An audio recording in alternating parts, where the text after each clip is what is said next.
Every month, I get to share the current month's real estate updates and reports. So this month is home ownership month, and I'm gonna start with some updates. And as we know, we are currently fighting for inflation. So the good news is inflation has been lowered to around 4%, all the way from like around 7-8% last year, all the way down to 4% now. Yesterday, the Fed just had a meeting, and this is coming from USA Today article. And as you can see at the bottom, the Fed Reserve is hinting that the interest rate hike might be paused for this time around, because we do see a lot of layoffs, and a lot of banks were in trouble, and it's all because the rate hike. So this time, since we already kind of the inflation percentage is down now, so I think they're gonna probably pause for this meeting this time around, and then we think we're gonna have two more small rate hikes before end of this year. So the market is currently changing. So right now, bye-bye FOMO, meaning back in around 2021 to last year's summer, people are fear of missing out. So we have a lot of attraction. People want to take advantage of the lower rates, like nearly 0%. So now that type of market is already long gone. So right now we see a different type of buyer, different people are in the market, is the type that we call it lifestyle changing needs, meaning people might be relocating, or newborn, or even retirement people, like boomers generations. And so those are the people who really need to move, have to move, or choose to move, not because of any rate, factors. So this is just the consumer confidential on the home pricing, because due to the Fed is raising the interest rate, and all the news media is kind of giving a negative report. So that's kind of create this scarcity among the population. So that's why no more, no more rush anymore, just people who really have to move. So as you can see, everyone is waiting for that particular crash, right? So so as you can see, most people this year and last year, it's like thinking that the home price will crash is pretty high. Here's another one just showing the same percentage of people thinking the next 12 months, the home price will be coming down. Okay, so mortgage rates, as I mentioned, a lot of home buyers or even home seller are concerned about buying or selling based on mortgage. How much can they afford? How much their monthly payment is going to be? So I'm going to share a little bit about why mortgage rate is so high. The increase in spreading above the 10 years yield in is now dramatic, meaning to determine the rate of mortgage rate is usually 1.7%, as you can see over here.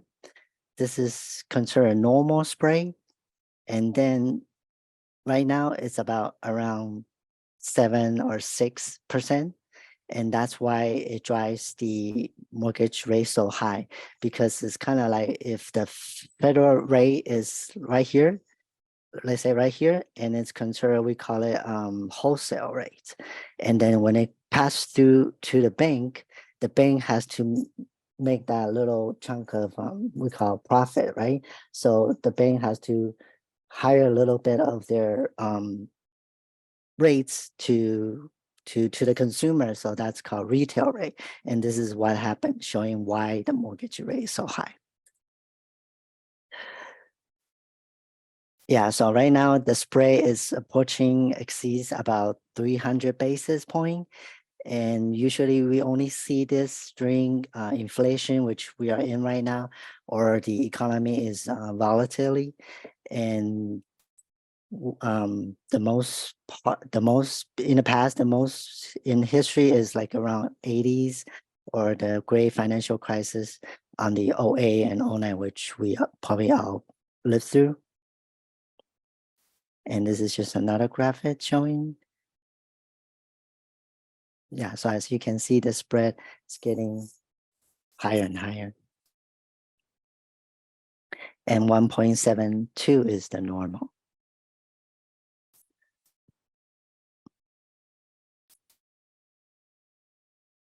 Okay, so now I'm gonna shift to the why the reason people, like I mentioned earlier, why people own homes, why people want to buy homes, and it's not because of missing out anymore.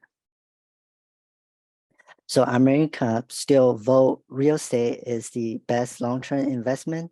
As you can see, the graphic showing real estate is 34%, gold is 26%, and stocks and savings and bonds are lower.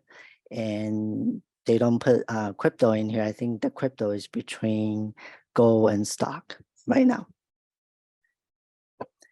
Okay, and this is also showing why in America, why people thinking buying home is a good thing or invest in a home is a good thing. And to me, this is showing like kind of like also generations, because most our parents' age or boomers, 78% is buying a home, owning a home is part of the American dream, and which is really true. Back then, a lot of families or any parents age, they work hard and they buy home, and once they get to that point, they feel they achieve the American dream. But over time, the buying home purpose has shifted. So 75% of the homeowner, meaning building intergeneration wealth, meaning let's say if my parents owns a home, and when they decide to retire or they want to downsize, then they might transfer that wealth to the next generation. That's called wealth transformation, right? And at the bottom part, because right now a lot of younger people, Gen Z and millennials, they when they buy home, they don't think as an American dream, first of all. Second, they not most of, as we know, the population rate is really low now. So they probably not gonna think about intergenerational wealth. They think about investment. They think about Airbnb. They think about long-term rental property.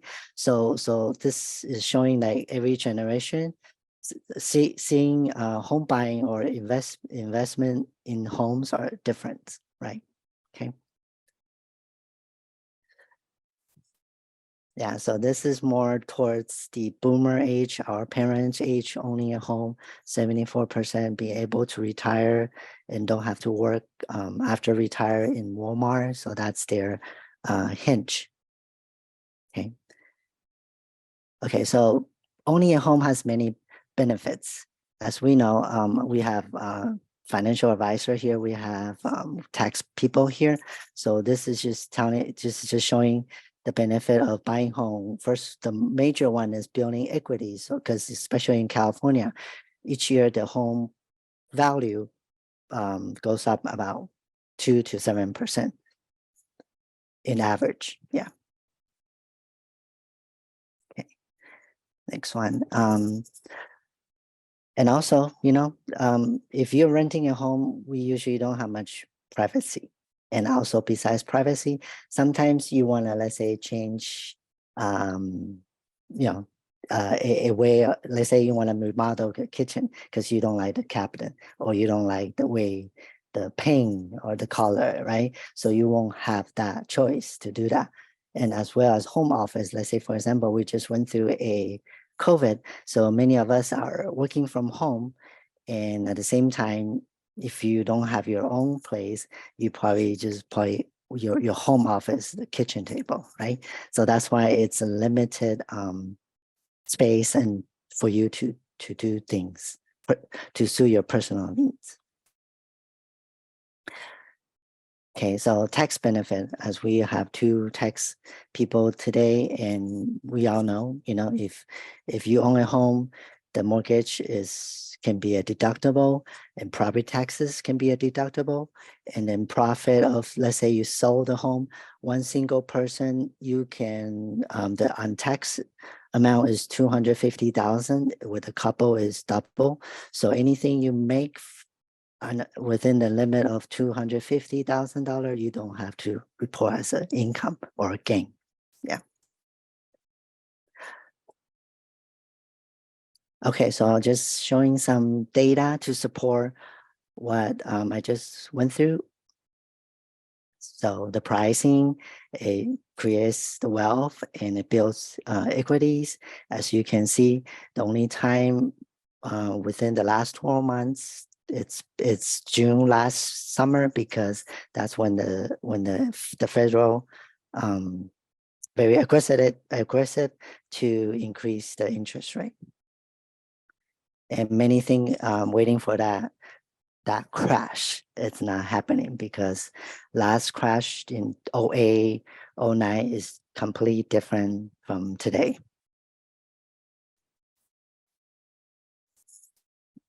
And this is just another show of the graph of the home pricing. Even in the slow market, let's say 3 months ago, January, February, it's still considered increasing. It then goes into the negative.